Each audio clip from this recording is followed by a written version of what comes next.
ઝવેરાત માટે દુનિયાભરમાં જાણીતા રાજકોટના સોની બજારની ચમક આજે ફીકી પડી છે। આસમાને પહોંચેલા સોના ચાંદીના ભાવે માત્ર વેપારીઓની ઊંઘ જ નથી હરામ કરી, પણ હજારો કારીગરોના ચૂલા ઠારી દીધા છે। રાજકોટમાં તૈયાર થતા દાગીના આખા દેશમાં સપ્લાય થાય છે, પણ અત્યારે ઓર્ડરના નામે મીંડું છે। ખાસ કરીને પેઢીઓથી ચાંદીના ઘરેણાં બનાવતા કારીગરો માટે હવે 2 ટંકનું ભોજન ભેગું કરવું પણ મુશ્કેલ બન્યું છે।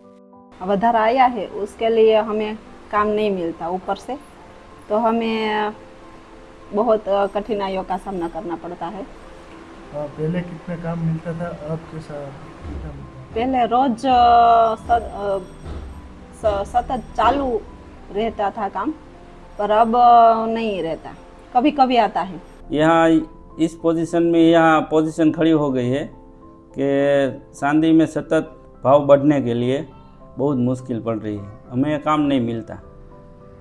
ले काम नहीं मिलता तो घर चलाने की दिक्कत हो जाएगी ना।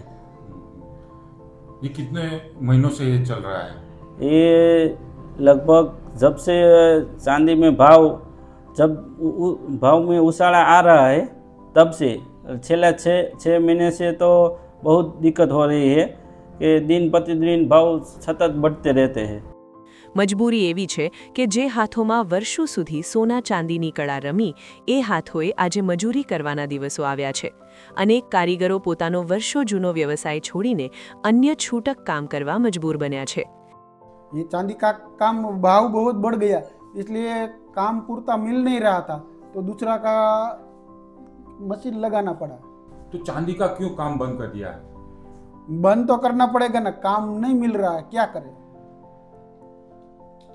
तो हाँ, ज़्यादा भाव के हिसाब से आप बंद किया? बहुत ज़्यादा भाव बढ़ते जाए तो काम नहीं मिल रहा, तो कुछ तो करना पड़ेगा ना। કળા અને હુન્નરનો આ ગઢ અત્યારે આર્થિક મંદી સામે ઝઝૂમી રહ્યો છે। રાજકોટના આ હજારો પરિવારો અત્યારે બસ એક જ પ્રાર્થના કરી રહ્યા છે કે ક્યારે સોના ચાંદીના ભાવ ઘટે અને ક્યારે તેમના ઓજાર ફરી રણકી ઉઠે।